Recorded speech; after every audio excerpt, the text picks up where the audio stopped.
Hey guys, it's Chelsa Messenger with Picks and Parlays. College basketball is finally here. We're talking college hoops and a good one at that. Michigan State at Duke. College basketball is finally back and we've got a promo code. The code is BALL for 15% off the entire site at picksandparlays.net. The number 12 Spartans on the road at Duke here. Duke favored at home -4. Of course, no Cameron Crazies to fill out Cameron Indoor, but it still should be a tough one. Number 8 Duke. Two good teams here, two great coaches, Tom Izzo, Coach K. Craig Trapp, who do you like in this early matchup that should be a good one? Yeah, battle of the Hall of Famers here, and it's just too bad we don't have the Cameron Crazies because this one would be really, really fun to watch. I mean, Michigan State has the more experienced team. I would say overall, Duke has the more talent. I mean, it's not surprising. It's like Duke and Kentucky. You look at the recruiting rankings every year. I mean, they're just five-star recruits, five-star recruits, five-star. Not that Tom Izzo and company hasn't done their fair share, but to me, Duke has the better. But they're so young. We saw that in the opener against Coppin State. I just thought Duke, they just played in spurts. I mean, it's hard to figure out as a high school player, especially these super high recruits, learn how to play hard all the time.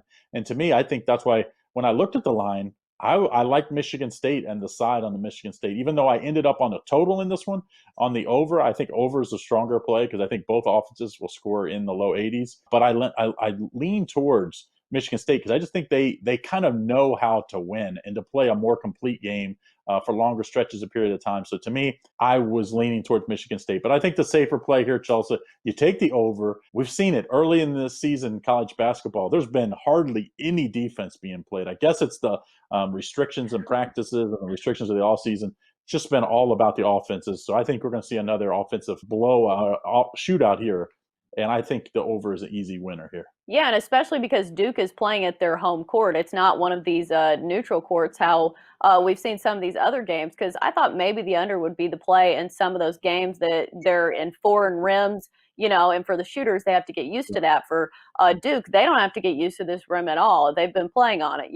But the problem with some of these teams that have a lot of one and dones, it takes a while for the chemistry to develop. You can't just throw out a bunch of top recruits and expect it to work on the first and second week of games. It takes a while. And so some of these top-notch teams, you'll see them get knocked off. Kentucky lost in a shocker last week. So it's not out of the realm of possibility, especially against another team that's in the top 25 and a Michigan State team that's really well coached. So I'm expecting a good one here, but I don't know. It's definitely tough early on in the season.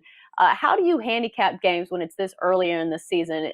Is there anything, any advice you would give to people when talking about some of these early games? Well, normally my theory is because college basketball starting, 2 or 3 weeks ago, college football is just that you go slow early in the year. But this year, of course, some of these midweeks, we don't have other opportunities to bet. There's no college football on some of these midweek matchups. There's no NBA, there's no NHL this year. So to me, I think this year as a handicapper, I have to just pick and choose. And this is one of the games I really like because I at least got to see both of these teams play. I saw Michigan State beat a very good, what I think is going to be a very decent Notre Dame team, and then I got to see that Duke win as well against Coppin State. So to me, I like when I've seen the teams and I know the talent level on both of these teams. That's why I love this over. I just think both of these teams can really put the ball in the basket. And even though it looks like open gym at times out there, where it's just wide open up and down play, I think that even helps to the over here. So that's why I leaned on this over in this matchup. Yeah, and no Cameron Crazies to rattle anybody's Right. concentration at the free throw line. It might be cardboard cutouts, which are probably a lot easier to shoot in front of. That's going to Right. do it for our college basketball talk here on Picks and Parlays. Always great stuff from Craig Trapp. Craig, thanks for joining us.